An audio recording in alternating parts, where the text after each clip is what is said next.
Bonjour à vous et bienvenue dans cette nouvelle vidéo que Mohamed m'a défié de faire parce que, selon lui, elle devait être impossible. Alors Mohamed est un personnage singulier qui dit n'être pas platiste, mais qui est pourtant au platiste ce que ceci est à cette personne. Une caricature. En effet, il prétend, par la vue et la logique, pouvoir démontrer que le globe terrestre n'est qu'un mensonge. Il le sait puisque d'après lui ce serait écrit dans le Coran.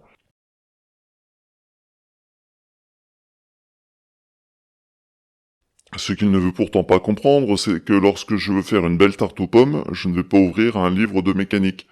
De même, je ne pense pas qu'un imam, un prêtre ou un rabbin vienne se présenter à l'office religieux avec une brève histoire du temps sous le bras. Il y a des mélanges comme ça qui ne donnent rien de bon. Mais ça, Mohamed n'en a cure. Alors, il s'obstine à vouloir invalider un modèle de l'astrophysique reconnu par tous les scientifiques depuis 500 ans, alors qu'il ne comprend absolument rien au dit modèle. C'est comme si, du haut de ma totale incompétence en programmation C++, j'allais dire à un développeur professionnel que son algorithme ne pouvait pas fonctionner. Mais Mohamed ne l'entend pas de cette oreille puisque lui, il a réussi, il serait même le premier, à démontrer que la Terre ne pouvait pas être un globe en rotation sur lui-même et en révolution autour du Soleil. Étudions donc 4 de ces arguments. Alors ici, vous pourriez croire à une erreur, une coquille cocasse, tant un soleil qui se lèverait à l'ouest et se coucherait à l'est vous semble aberrant. Mais non, notre ami Mohamed est tout ce qu'il y a de plus sérieux, et il confirmera son point de vue à de nombreuses reprises. Le soleil, le voilà qui fait son apparition du côté de son levant, c'est-à-dire ouest. Il pourrait pourtant facilement vérifier à l'aide d'une boussole comme on le lui a proposé à plusieurs reprises, mais non, Mohamed n'a pas besoin de vérifier. Jamais. Ici, il démontre que l'expérience d'Ératosthène ne démontre rien. Et effectivement, ici, il nous fait une démonstration éclatante de son incompétence totale à comprendre le modèle classique de l'astrophysique. Modèle qui dit qu'étant donné la taille du Soleil, 1 400 000 km de diamètre, et sa distance par rapport à la Terre, 150 millions de kilomètres, on peut considérer que les rayons du Soleil sont parallèles. Le Soleil, quelle que soit sa taille supposée, projette des rayons de lumière depuis chaque point de sa surface, et ce dans toutes les directions. Donc, chaque point de la surface du Soleil va éclairer notre bonne Terre. Voici ce que cela donne. Une Terre de 12 600 km de diamètre, un Soleil de 1,5 million de kilomètres. Ici, et pour simplifier mon schéma, je ne vais considérer que les deux rayons extrêmes. Maintenant, je vais placer la Terre à 150 millions de kilomètres du Soleil. Observons nos deux rayons. Ils semblent maintenant parallèles.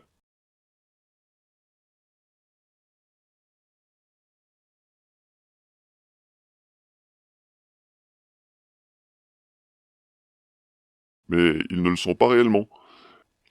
Les plus matheux d'entre vous pourront s'amuser à calculer l'angle formé par une corde de 1,5 million de kilomètres à 150 millions de kilomètres. Ce qui devrait correspondre, sauf erreur possible de ma part, à un angle de 0,57 degrés.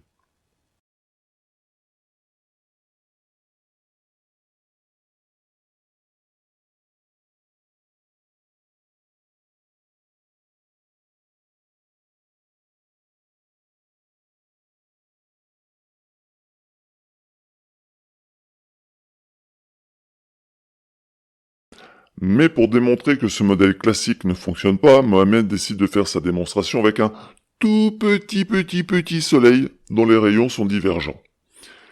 Il serait médecin, il tenterait de vous démontrer qu'un vaccin contre la grippe est inefficace contre la grippe en vous injectant à la place un vaccin contre le tétanos.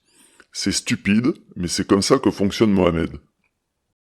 Voyez ici comment Mohamed place Ératosthène, au pôle Nord. Alors, confondre l'Égypte et le pôle Nord, ça ne gêne absolument pas notre ami. Toutes les preuves, même les plus foireuses, et surtout les plus foireuses, sont bonnes à prendre pour valider une Terre plate.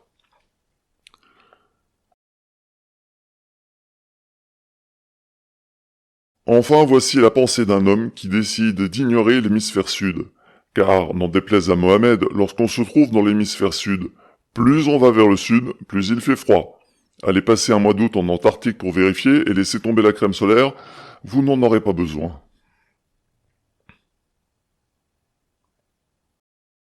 D'entrée, grosse erreur de Mohamed. L'axe de rotation de la Terre pointe toujours dans la même direction tout au long de l'année. C'est facile à vérifier de nuit avec une boussole et l'étoile polaire. Mais Mohamed ne veut toujours pas comprendre le système qu'il pense pouvoir réfuter. Alors comme il n'y comprend rien, il croit pouvoir trouver des incohérences uniquement dues à son ignorance. Mais ne rêvez pas, il ne l'admettra jamais. Il n'y a qu'à voir son soleil se lever à l'ouest pour s'en convaincre. Allez, poursuivons.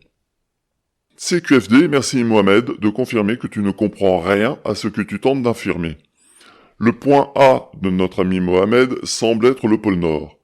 Affirmer qu'il pointe vers le sud a quelque chose de délicieusement cocasse. Mais ne nous arrêtons pas à ce détail. Faire comprendre à Mohamed que les notions de nord et de sud n'ont de sens que par rapport à un champ magnétique, ça va être compliqué. Le pôle Nord ne pointera donc jamais vers le sud, ni vers le nord d'ailleurs. Il pointe vers l'étoile du Nord, et ce durant toute la révolution de la Terre autour du Soleil. Alors, certains pourraient me demander pourquoi. En effet, si la Terre tourne autour du Soleil, son axe de rotation devra en faire de même. Ça, c'est ce qu'on peut penser de prime abord. Maintenant, prenez un hand spinner, il doit bien en rester quelque part au fond d'un tiroir si vous avez des enfants à la maison. Faites-le tourner, posez-le entre votre pouce et votre index, et déplacez-le. Pas de problème. Maintenant, essayez de modifier son orientation. Il résiste. C'est ce qu'on appelle un effet gyroscopique. Je prépare à couper ma ficelle, et il y a du vent, et hop. Alors ça tourne ou pas? Elle reste, ouais. C'est ce même principe qui permet à une toupie de rester en équilibre sur sa pointe. Un objet en rotation tend à garder son orientation. La Terre est un énorme objet en rotation, et elle est dotée d'une masse considérable. Son effet gyroscopique est tel qu'elle conserve son orientation tout au long de l'année. Alors, comme la toupie, elle a un petit déplacement circulaire de son axe de rotation qui a été mesuré à 1,23 degré par siècle. Donc, à l'échelle d'une vie humaine, c'est parfaitement imperceptible. Bref, l'orientation de la Terre ne change pas tout au long de l'année. Ce simple fait rend nul et non avenu le reste de la démonstration de Mohamed. Mais, analysons quand même son discours. Ici, Mohamed semble placer le sud au niveau de l'équateur. L'équateur est à mi-distance entre le nord et le sud. Ce n'est pas le sud. Mais bon, inutile de tirer sur l'ambulance, voyons comment le patient compte survivre. C'est bien ce qu'il m'avait semblé. Mohamed semble prendre au pied de la lettre le fait que la Terre fasse un tour sur elle-même en 24 heures. Mais il oublie qu'ici, on parle d'un jour solaire, pas d'un jour sidéral. Un jour sidéral, c'est le temps que met la Terre pour faire un tour sur elle-même par rapport aux étoiles. Un jour solaire, c'est le temps que met la Terre pour faire un tour sur elle-même par rapport au Soleil.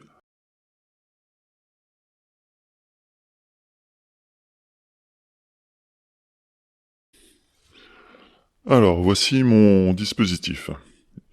Ici, le point blanc que vous voyez, c'est le Soleil, qui fait 1,4 million de kilomètres de diamètre. Ce trait noir, c'est l'axe qui va me permettre de faire tourner la Terre autour du Soleil, et ma Terre est située à 150 millions de kilomètres du Soleil. Voici ma Terre, éclairée par le Soleil, où on voit bien la face éclairée et la face dans l'ombre. Ici, j'ai changé ma lumière, je l'ai émis pour qu'on voit bien la texture que j'ai donnée à ma Terre. Alors, pour voir que la Terre se déplace dans l'animation, j'ai placé derrière elle un espèce de décor pseudo-étoilé, très moche, mais bon, ça fera l'affaire. Ici, j'ai la flèche bleue qui représente la direction d'une étoile. La flèche jaune qui représente la direction du Soleil. L'observateur jaune, le petit losange jaune, qui va tourner avec la Terre et qui, au début, est face au Soleil. Et le petit losange bleu qui va aussi tourner à la Terre et qui, au début, est face à l'axe sidéral. Une caméra qui est située au-dessus de la Terre et qui va garder l'axe de mon observateur pour le jour sidéral. Et voici ce qui se passe sur 5 jours. On voit ma Terre qui se déplace par rapport au Soleil en tournant autour du Soleil.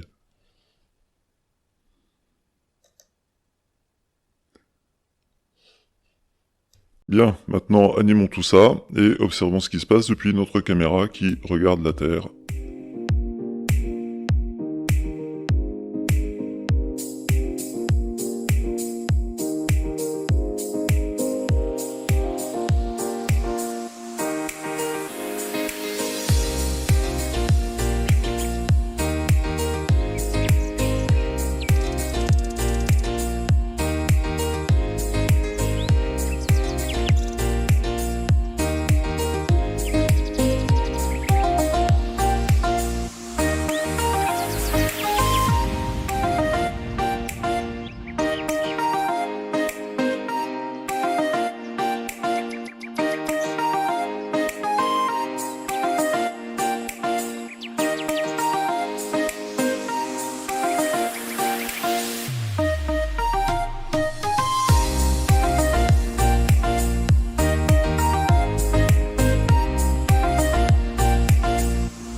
Eh oui, on voit ici que le jour sidéral est bien plus court que le jour solaire, ce qui signifie que dans une année, il y aura un jour sidéral de plus que de jours solaires, comme quoi Mohamed s'est quand même trompé dans ses explications.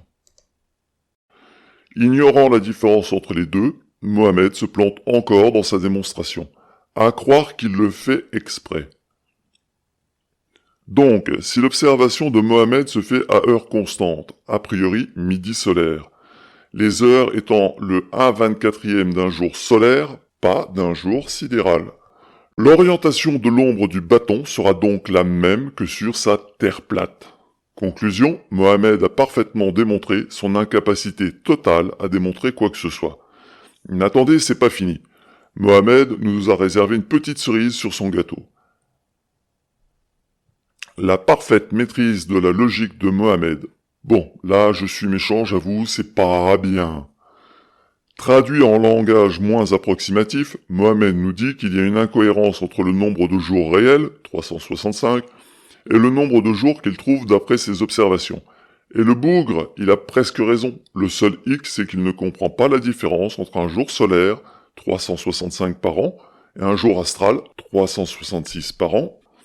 Mais à ses yeux, le fait qu'il n'ait pas su faire la différence entre les deux est une preuve qu'il a raison. J'ai pas compris de quoi je parlais, c'est la preuve que j'ai raison, puisque je vous le dis. Des internautes ont bien tenté de lui expliquer la différence entre les deux, mais Mohamed est ainsi. Plus on lui explique qu'il se trompe, plus il est certain d'avoir raison. Vous imaginez un peu le melon qu'il doit avoir chopé, alors qu'il reconnaît quand même ne pas comprendre grand-chose aux sciences ni aux maths. Alors, à vous les scientifiques, si les livres sont mensongers, vous ne pouvez pas nier que ce que je vous ai fait voir marche mieux que votre globe et que toutes les théories.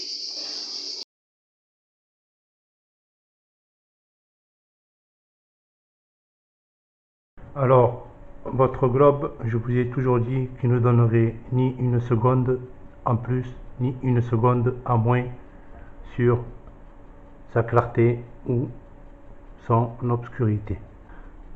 Alors, voilà votre face qui se trouve face au soleil. Une demi-face est égale à 12 heures. Maintenant, nous observons. Une demi-face, voilà le point 0, midi et 18 heures.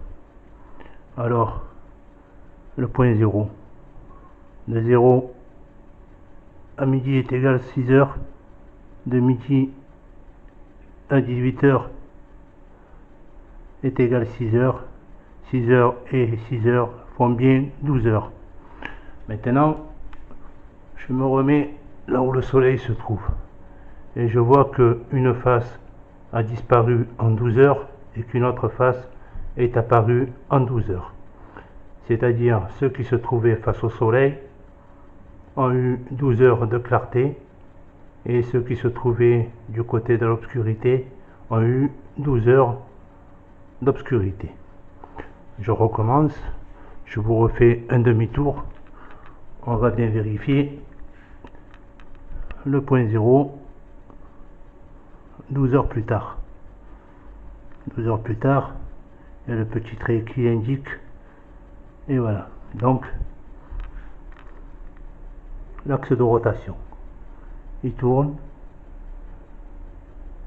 12 heures plus tard, voilà que le soleil éclaire à nouveau une nouvelle face. Quoi que nous fassions, ce globe ne donnera ni plus ni moins qu'une seconde durant sa rotation.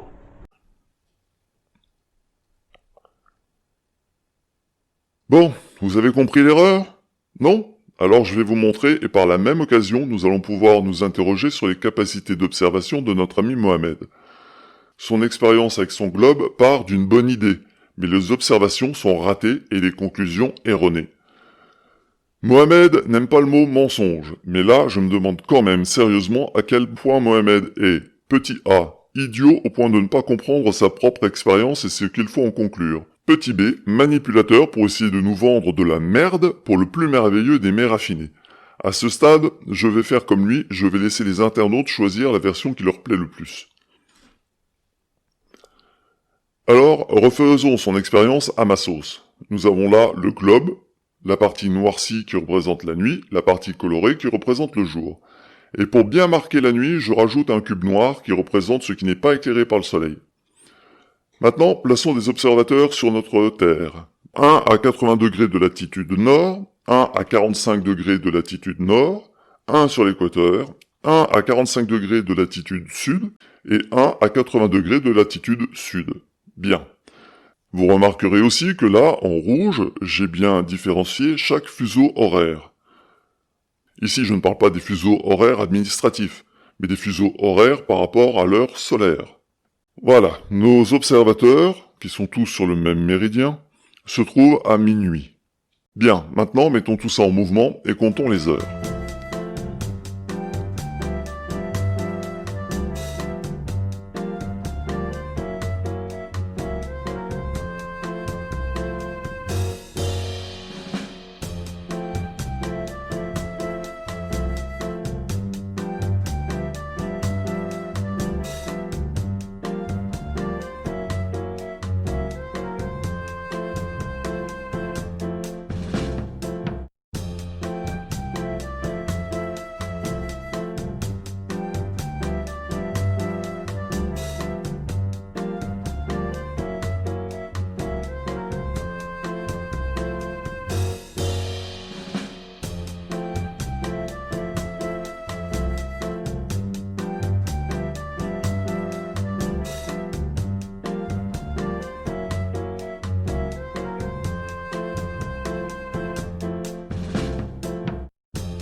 Qu'avons-nous constaté? Dans l'hémisphère nord, jamais le pôle nord n'a vu le jour. Le pôle sud, lui, n'a jamais vu la nuit. Mais attardons-nous sur la demi-sphère noire, celle qui était dans la nuit au début de l'expérience.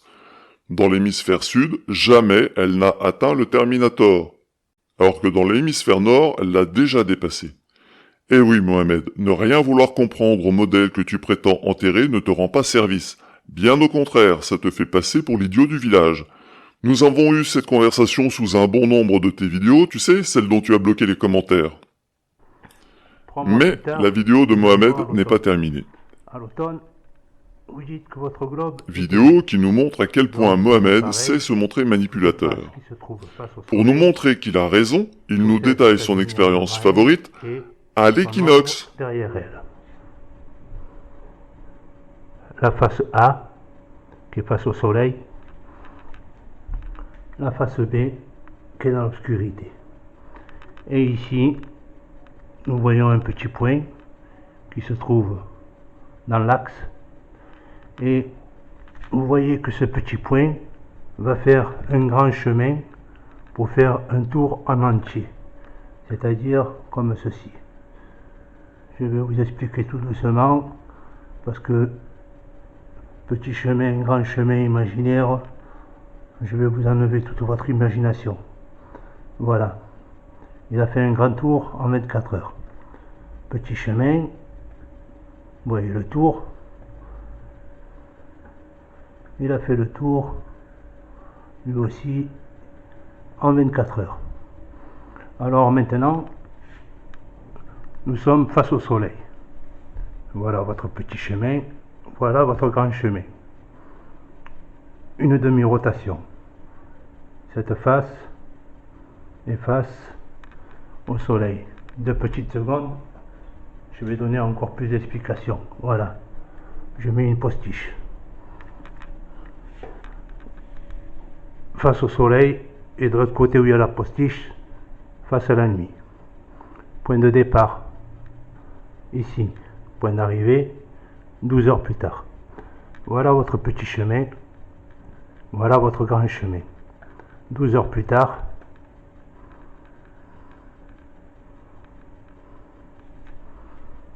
voilà votre petit chemin et votre grand chemin qui ont pris le même temps pour effectuer une demi-rotation, car toute chose qui se fait entraîner par un axe n'a pas de petit chemin ou de grand chemin, mais tout tourne en même temps. C'est bien, Mohamed, tu as choisi l'un des 2 seuls moments de l'année qui te donne raison. Mais pourquoi n'as-tu pas détaillé cette expérience au solstice? Bah tout simplement parce que ça te donnait évidemment tort. Allez, ça fait déjà une demi-heure que vous m'entendez parler comme ça, donc on va s'arrêter là pour aujourd'hui. On se retrouve bientôt pour la suite dans une nouvelle vidéo. D'ici là, surtout, n'oubliez pas,